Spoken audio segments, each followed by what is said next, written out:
प्रस्तुत पदों में सूरदास जी ने श्री कृष्ण के रूप सौंदर्य, माखन चोरी प्रसंग और गोपिकाओं के समर्पण भाव का अत्यंत मार्मिक चित्रण किया है। इसमें विविध भावमयी ब्रज भाषा का प्रयोग करते हुए सरस काव्य की सृष्टि की है। हेलो डियर स्टूडेंट्स, तो आज हम पढ़ेंगे सूरदास जी के पद। सूरदास जी जो हिंदी साहित्य जगत के कृष्ण भक्ति शाखा के मूर्धन्य कवि हैं, यानी कृष्ण भक्ति शाखा में जिनका जाना पहचाना नाम है सूरदास जी। सूरदास जी के इनमें 3 पद्य हैं। फर्स्ट है कि वे जब कृष्ण मथुरा चले जाते हैं और गोपियां उनके विरह में व्याकुल हैं, उस प्रसंग का वर्णन किया गया है। सेकंड पद्य है कृष्ण के रूप सौंदर्य का वर्णन, और थर्ड है माखन चोरी प्रसंग। तो फर्स्ट है कि जब कृष्ण मथुरा चले जाते हैं, यानी रहते कहाँ हैं? ब्रज में। और ब्रज में गोपियाँ हम जानते हैं, हम पढ़ते आए हैं कि गोपियाँ हमेशा कृष्ण से इतना प्रेम करती हैं कि वे उसी के प्रेम में लीन रहती हैं। जब भी कृष्ण बांसुरी बजाते हैं तो वे दौड़ी दौड़ी चली आती हैं। पर अब कृष्ण ब्रज में नहीं हैं और मथुरा चले गए हैं, तो गोपियाँ उनके विरह में कैसे व्याकुल हैं, कैसे दुखी हैं। तब मथुरा में उद्धव कृष्ण से मिलने जाते हैं, और वापस जब उद्धव ब्रज में आते हैं तो अब किसका आमना सामना होता है? उद्धव और गोपियों का। तो अब ये प्रसंग इस बारे में है कि गोपियाँ उद्धव से क्या कह रही हैं। यानी उद्धव जब कृष्ण से मिलकर वापस आते हैं तो गोपियाँ अब उद्धव से क्या कह रही हैं। उद्धव हम आजू भई बड़ भागी। उद्धव हम आज बड़ी भाग्यशालिनी, बड़ यानी बहुत, भाग्यशालिनी, भागी यानी भाग्यशालिनी हो गई हैं। क्यों? क्योंकि जिन अखियन तुम श्याम बिलोके ते अखियन हम लागी। कि जिन अपनी आँखों से तुम श्याम को देखकर आए हो, श्याम यानी श्री कृष्ण को देखकर आए हो, वे अखियाँ आज हमसे मिल गई हैं। तो अपने आप को बहुत भाग्यशालिनी समझ रही हैं। अब इसमें वो दिया है कि उनको कैसा आनंद मिल रहा है। उद्धव की आंखों में श्री कृष्ण का प्रतिबिंब देखकर उनको कैसा आनंद मिल रहा है। तो 3 एग्जाम्पल दिए हैं,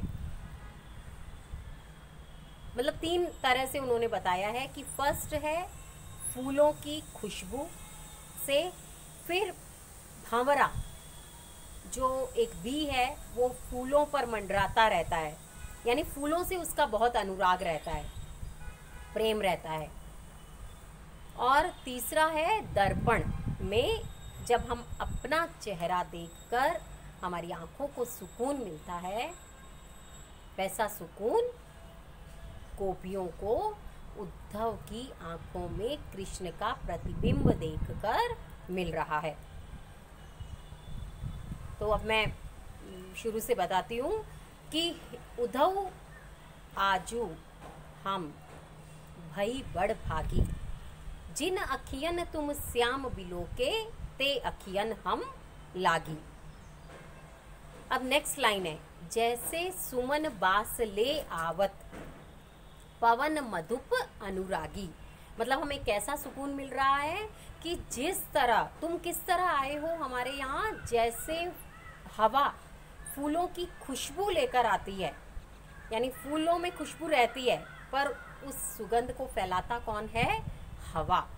तो जैसे पवन हवा फूलों की खुशबू लेकर आए हो आती है, वैसे ही तुम आए हो कृष्ण की सुगंध लेकर, कृष्ण के यादों की सुगंध लेकर। और जैसे भंवरा मधुप अनुरागी, भंवरे को किससे अनुराग होता है? फूलों से। वो फूलों पर ही मंडराता रहता है। भंवरा यानी एक बी, तो वो फूलों पर ही मंडराता रहता है। उससे जैसा फूलों पर मंडरा कर आनंद होता है ना, वैसा हमें आज तुमसे मिलकर आनंद हो रहा है। तो वो नेक्स्ट लाइन यही बोलती हैं कि पहली लाइन तो ये हो गई कि जैसे सुमन बास ले आवत पवन मधुप अनुरागी, तो वैसा ही सुख हमें मिल रहा है, अति आनंद होत है तैसे।